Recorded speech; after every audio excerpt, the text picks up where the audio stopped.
F'konferenza tal-Partit Nazzjonalista dwar l-anzjani biex jgħidu li l-Prim Ministru ma tomx biżżejjed, il-kelliema kellhom jammettu li l-uniku żieda li taw gvernijiet nazzjonalisti fil-pensjonijiet kienet dik għall-għoli tal-ħajja.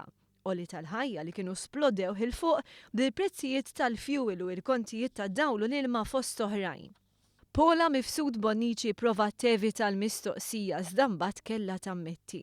Sena wara sena, gvernijiet nazzjonalisti kien dejjem iżid in-nefqa tiegħu fil-qasam soċjali. Pensjoni tajjeb meta l-aħħar li kien propju gvern nazzjonalista li fl-2008 s'isma' ftit. Fl-2008 kienu l-anzjani tagħna li qegħdin jieħdu iż-żieda sħiħa tal-għoli tal-ħajja. Għalkemm ridet titkellem dwar l-anzjani, Paula Mifsud Bonnici ma rriditx titkellem dwar kif marru l-anzjani taħt gvernijiet nazzjonalisti.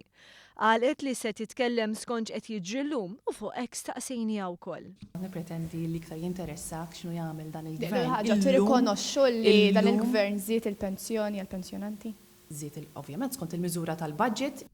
Iż-żieda skont il-budget ta' Gvern Laburista se tolqot lil madwar 18,000 pensjonant li l-maġġoranza tagħhom se jieħdu żieda ta' kważi 9 euro fil-ġimgħa biex għall-ewwel darba f'25 sena il-Gvern żied b'mod sostanzjali il-pensjoni minima.